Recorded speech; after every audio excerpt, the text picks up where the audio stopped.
Buenos días, mi nombre es Agdiel Carrillo, estudiante del Diplomado Avanzado en el Instituto Bíblico Teológico Hermón.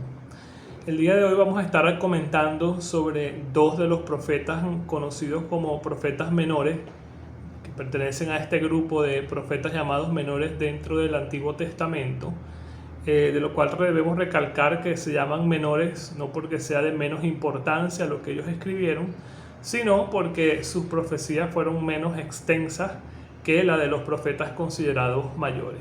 Uno de estos profetas que encontramos fue el profeta Nahum, cuyo libro lleva el mismo nombre de él. El nombre Nahum significa consolación o consuelo, lo cual es significativo ya que la profecía que Nahum escribió era una profecía de esperanza para el pueblo de Judá en medio de la opresión que estaban pasando por los asirios. Y aunque el texto no nos brinda mayor información o detalles sobre el profeta como tal, se le identifica como Nahum de Elco, lo que nos sugiere que provenía de una localidad que llevaba este nombre, Elco.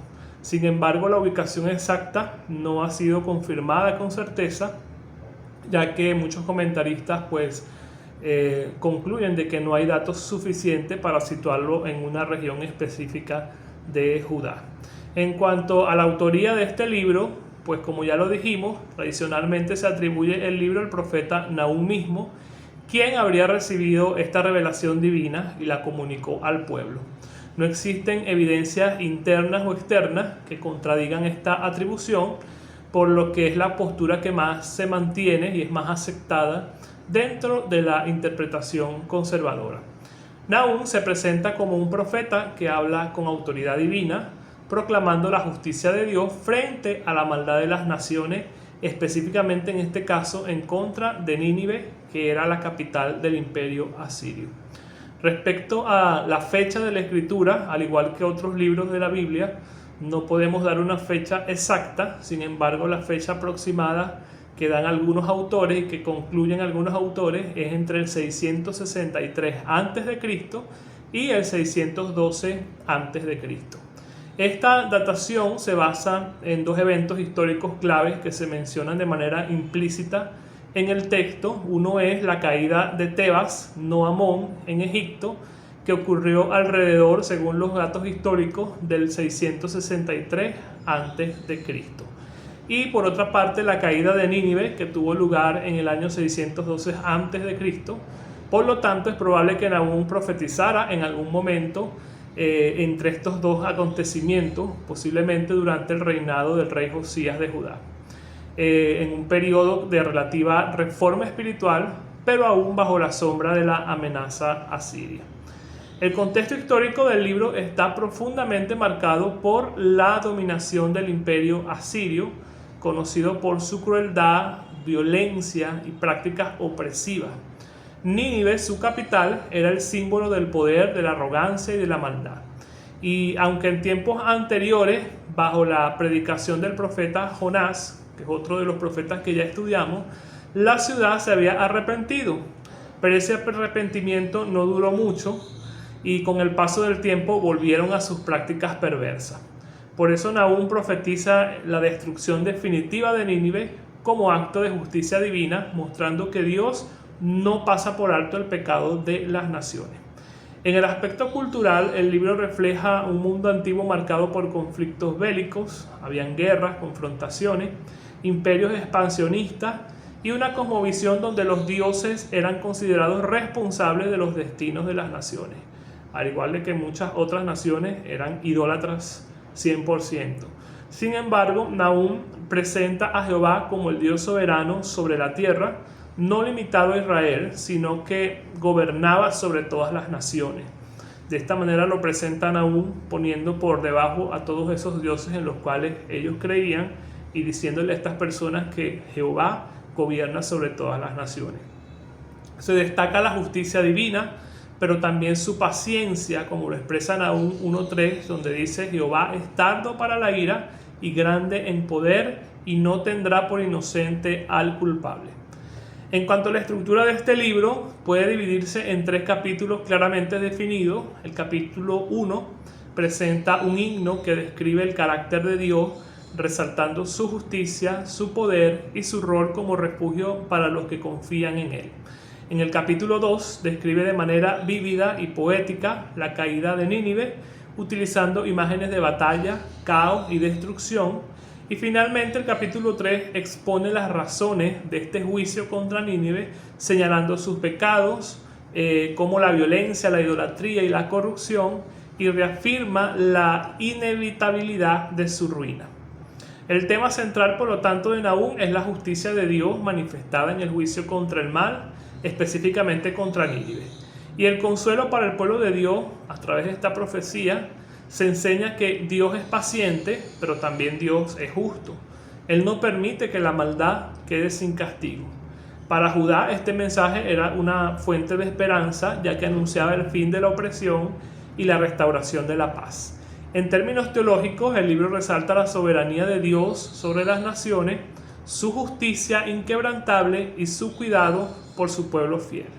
En conclusión, podemos decir que el libro de Nahum es una proclamación contundente del juicio divino contra la injusticia y es una afirmación también del carácter justo y soberano de Dios.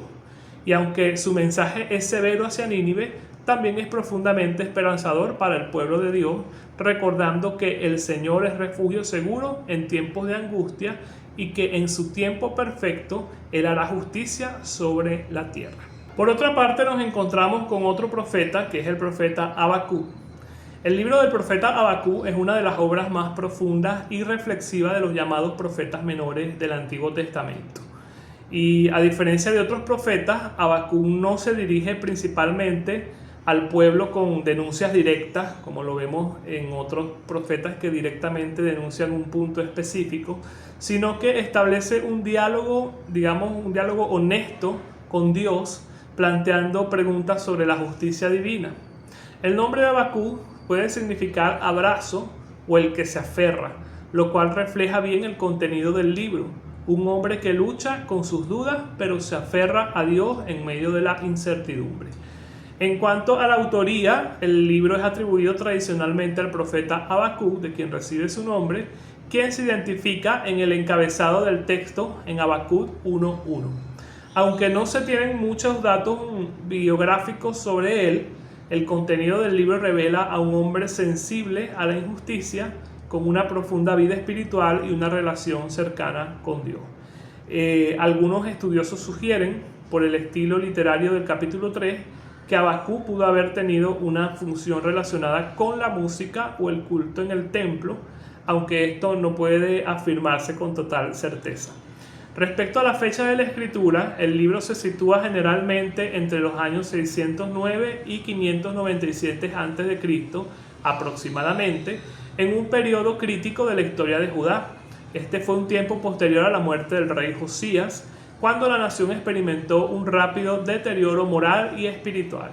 Además, el imperio babilónico estaba en ascenso, convirtiéndose en la nueva potencia dominante tras la caída de Asiria. Habacuc profetiza en el contexto de esta transición de poder, cuando Babilonia estaba comenzando a ejercer su dominio sobre las naciones, incluyendo Judá. En cuanto al contexto histórico del libro, está marcado por la corrupción, la violencia, la injusticia dentro de Judá. El profeta observa cómo la ley es ignorada, la maldad prevalece y la justicia es pervertida, lo que lo lleva a clamar a Dios preguntándose por qué permite tal situación. Y la respuesta divina es aún más desconcertante para Habacuc, ya que Dios levantará a los caldeos, a los babilonios, una nación aún más impía, para ejecutar juicio sobre Judá. Este anuncio genera una segunda pregunta del profeta, quien lucha por entender cómo un Dios santo puede usar a una nación más malvada como instrumento de juicio. Vemos allí cómo entra en juego la soberanía de Dios, que Él utiliza a cualquiera que quiere para ejecutar sus juicios sobre la tierra y sobre quien Él quiere.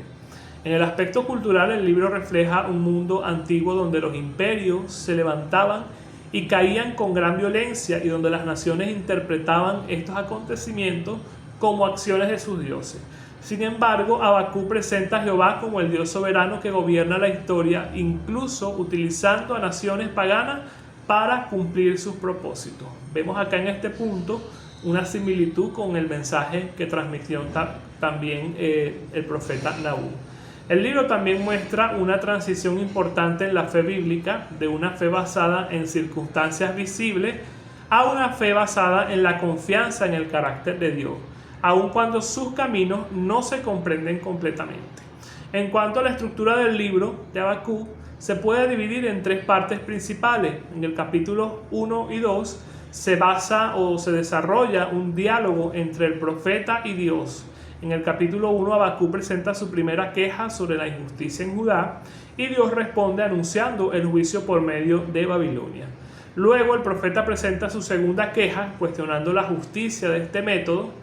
En el capítulo 2, Dios responde afirmando que el justo vivirá por su fe, en Habacuc 2:4, y pronunciando una serie de ayes contra la maldad, especialmente contra Babilonia. Y finalmente el capítulo 3 es una oración poética o un salmo, donde Habacuc expresa su fe y confianza en Dios, recordando sus obras poderosas y declarando su fidelidad aún en medio de la crisis. El tema central del libro de Habacuc es la justicia de Dios y la fe del creyente en medio de la incertidumbre. El libro responde a una de las preguntas más profundas del ser humano: ¿por qué Dios permite el mal? Y aunque no ofrece una explicación completa, sí revela que Dios está en control, que actúa en su tiempo y que su justicia prevalecerá.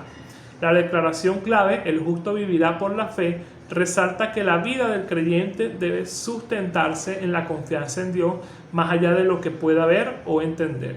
En conclusión, el libro de Habacuc es una poderosa enseñanza sobre la fe en tiempos difíciles, que nos muestra que es válido llevar nuestras preguntas y dudas delante de Dios, pero también nos guía hacia una confianza madura en su carácter.